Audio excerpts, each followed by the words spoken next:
পদত্যাগ করতে যাচ্ছেন রাষ্ট্রপতি শাহাবুদ্দিন, যার সই ছাড়া দেশের কোনো আইন হয় না। যে চেয়ারের ক্ষমতা সবচেয়ে গুরুত্বপূর্ণ, সেই বঙ্গভবনের অধিপতি কি এবার সরে যাচ্ছেন নিজের অবস্থান থেকে?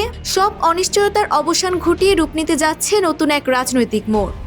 সরকারের অত্যন্ত দায়িত্বশীল এক সূত্র নিশ্চিত করেছে, খুব শিগগিরই পদত্যাগ করতে যাচ্ছেন বাংলাদেশের 22তম রাষ্ট্রপতি মোহাম্মদ শাহাবুদ্দিন। 2023 সালের এপ্রিলে শপথ নেওয়া এই রাষ্ট্রপতির মেয়াদ 2028 সাল পর্যন্ত থাকার কথা থাকলেও গণ অভ্যুত্থান পরবর্তী পরিবর্তিত প্রেক্ষাপটে পরিস্থিতি দাঁড়িয়েছে একেবারেই ভিন্ন মেরুতে। 24 সালের আগস্টে শেখ হাসিনার পদত্যাগ ও পরবর্তীতে অন্তর্বর্তী সরকার গঠন সবকিছুর সাক্ষী ছিলেন তিনি। ছাত্রনেতাদের ক্রমাগত দাবি এবং বঙ্গভবন ঘেরাওয়ের মতো কর্মসূচির মধ্যেও এতদিন টিকে থাকলেও শেষ পর্যন্ত সুর বদলেছে রাজনীতির মাঠে।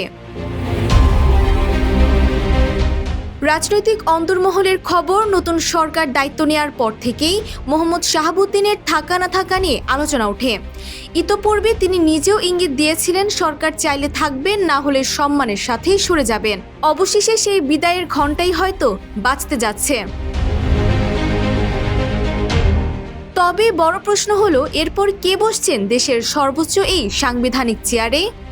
সরকার ও বিএনপি এখন ব্যস্ত নতুন মুখ নির্বাচনে, কিন্তু নাম চূড়ান্ত হতে যদি খানিকটা দেরিও হয়, সংবিধান অনুযায়ী দায়িত্ব সামলাবেন জাতীয় সংসদের speaker major Hafiz Uddin Ahmad.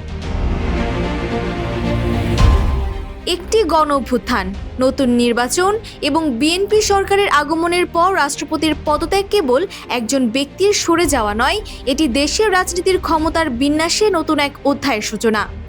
BNP কি তাদের বিশ্বস্ত কাউকেই বসাতে যাচ্ছেন বঙ্গভবনে, নাকি অপেক্ষা করছে আরও বড় কোনো চমক? Desk report, Bangladesh bulletin.